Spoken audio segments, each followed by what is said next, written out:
चुनाव का नाम सुनते ही नेताओं को बड़ी बेचैनी होने लगती है। ज्यादा बेचैनी शायद किसी भी सत्ता पक्ष को होती होगी, और इसके लिए कैसे कैसे प्रपंच होते हैं कचहरी में। अगला मुकदमा इसी खबर पर।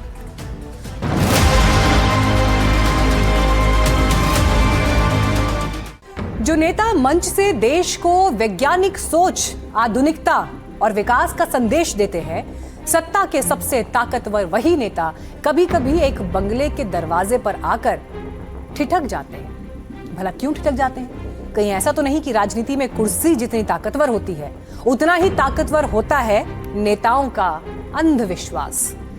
ताजा मामला कर्नाटक का है। खबरें हैं मुख्यमंत्री डीके शिव कुमार ने सीएम के सरकारी आवास अनुग्रह में रहने से इनकार कर दिया है।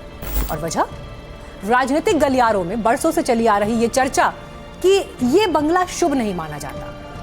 अब उनके लिए दूसरे सरकारी आवास को तैयार किए जाने की खबरें हैं, जिसे उनकी पसंद और वास्तु के हिसाब से ढाला जा रहा है।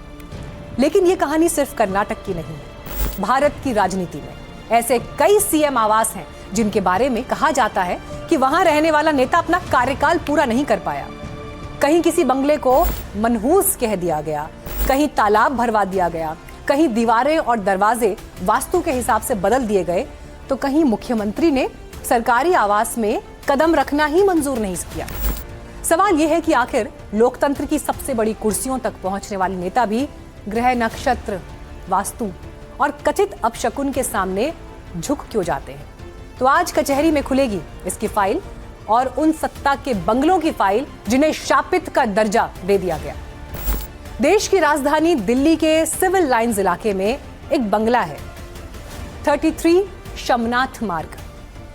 कभी ये दिल्ली के मुख्यमंत्रियों का आशियाना हुआ करता था, लेकिन धीरे धीरे इस बंगले के साथ एक खौफनाक अफवाह जुड़ गई कि जो यहां रहेगा उसकी राजनीति का दी एंड तय है।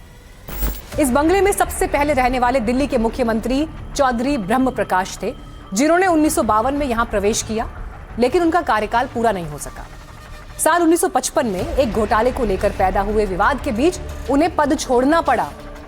करीब 4 दशक बाद 1993 में मुख्यमंत्री बने मदन लाल खुराना को यही बंगला आवंटित किया गया, लेकिन उनका कार्यकाल भी अधूरा रह गया। 1996 में मुख्यमंत्री पद से उन्हें इस्तीफा देना पड़ा। मदन लाल खुराना के बाद साहिब सिंह वर्मा ने दिल्ली के मुख्यमंत्री का पद संभाला। उन्होंने इस बंगले का इस्तेमाल अपने कैंप ऑफिस के रूप में किया, लेकिन वो भी अपना कार्यकाल पूरा नहीं कर सके। इस बंगले से जुड़ी लगातार राजनीतिक असफलताओं और अपशकुन की चर्चाओं के बाद शीला दीक्षित समेत दूसरे मुख्यमंत्रियों ने भी इस बंगले से तौबा कर ली। नतीजा, करोड़ों की ये प्रॉपर्टी सालों तक सूनी पड़ी रही, और अब सरकार ने हार मानकर इसे मुख्यमंत्रियों की बजाय दूसरे सरकारी कामों में इस्तेमाल करने का फैसला कर लिया है। देहरादून में उत्तराखंड के मुख्यमंत्री का एक खूबसूरत सरकारी आवास है। पहाड़ी शैली का यह बेहद आलीशान बंगला सियासी गलियारों में अब शकुनी माना जाता रहा है। धारणा यह बन गई कि जो भी इस बंगले में रहने गया वो अपना कार्यकाल पूरा नहीं कर पाया। सीएम डॉक्टर रमेश पोखरियाल निशंक इस बंगले में रहे, लेकिन वो सिर्फ 2 साल से कुछ ज्यादा ही सीएम रह पाए। बीसी खंडूड़ी भी कार्यकाल पूरा नहीं कर पाए। इस बंगले में रहने वाले विजय बहुगुणा भी 2 साल से कम ही मुख्यमंत्री रह पाए। त्रिवेंद्र सिंह रावत भी इस बंगले में रहे, लेकिन अपना कार्यकाल पूरा नहीं कर पाए। हरीश रावत ने तो यहां सामान ले जाने से ही तौबा कर ली और वो सीएम हाउस के नजदीक एक गेस्ट हाउस में रहे। 2021 में पुष्कर सिंह धामी इस बंगले में आए, लेकिन रिस्क उन्होंने भी नहीं लिया। बकायदा पूजा पाठ हुई, वास्तु दोष दूर करने के लिए बदलाव किए गए। बात सिर्फ बंगले की नहीं है। समाजवादी पार्टी के अध्यक्ष अखिलेश यादव तो कह चुके हैं कि वो अपना हर फैसला पंडित जी से पूछ कर लेते हैं।